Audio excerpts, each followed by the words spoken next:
ఏడాదిన్నరలో రాష్ట్ర వ్యాప్తంగా రీసర్వే పూర్తి లక్ష్యం. అర్హులైన రైతులందరికీ పట్టాదారు పాస్ పుస్తకాలు. నకిలీ పాస్ పుస్తకాలను రద్దు చేస్తాం.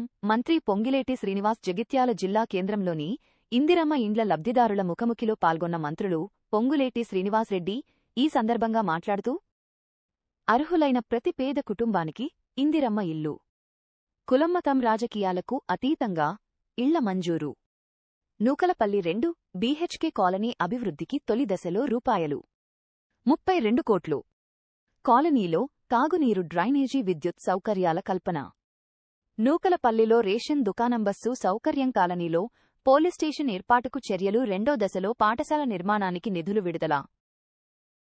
ఎవరైతే అర్హులైన ఉన్నారో రేపు ఎల్లుండో మళ్ళొక పేపర్ నోటిఫికేషన్ ఇవ్వండి. హౌసింగ్ బోర్డు అండ్ కలెక్టర్ ఇచ్చి ఒక 10 రోజుల టైం ఇవ్వండి.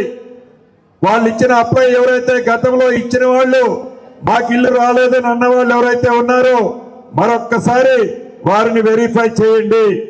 వెరిఫై చేసి వాళ్ళు పేదవాళ్ళు ఇప్పటికే కూడా పేదవారిగా ఉండి ఉంటే టాప్ ప్రయారిటీలో వాళ్ళకి ఇల్లు అలాట్ చేయాలని కూడా మరొక్కసారి ఈ వేదిక ద్వారా గౌరవ జిల్లా కలెక్టర్ గారిని ఆదేశిస్తున్నాను.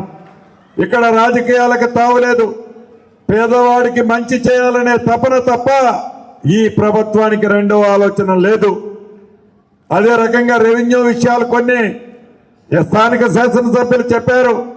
వాటిని కూడా సర్వే అనే కాన్సెప్ట్ తో ప్రతి జిల్లాలో మొదటి విడత 70 గ్రామాలు సర్వే చేస్తున్నాం.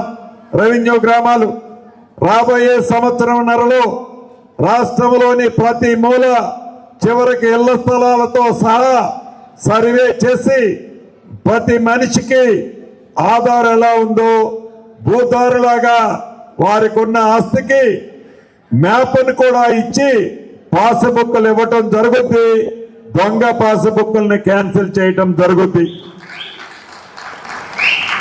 ఎందుకు దొంగ పాస్బుక్లు అని చెప్తున్నానంటే, భూమి ఉండదు, రైతు బంధు కోసం వేలాది దొంగ పాస్బుక్లు ఆనాటి ప్రభుత్వంలో తీసుకున్న మాట వాస్తవం. భూమి ఉంటుంది, ఆ రైతుకి పాస్బుక్ ఉండదు. ఇది అన్యాయం కదా, ఇది అన్యాయం కదా.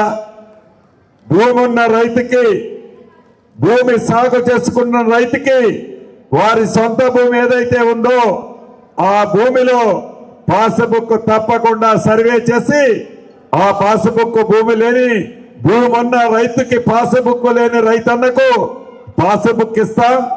భూమి లేకుండా దొంగ పాస్బుక్లు ఉన్న రైతన్నుల పాస్బుక్లని చెప్పుకునే వారి అన్ని కూడా క్యాన్సిల్ చేస్తామని కూడా ఈ వేదిక ద్వారా తెలియజేస్తూ, మరొక్కసారి ఇది మీరెన్నుకున్న ప్రభుత్వం, మీరు నచ్చి మెచ్చి పరిపాలన చేయాలని కోరుకున్న ప్రభుత్వం.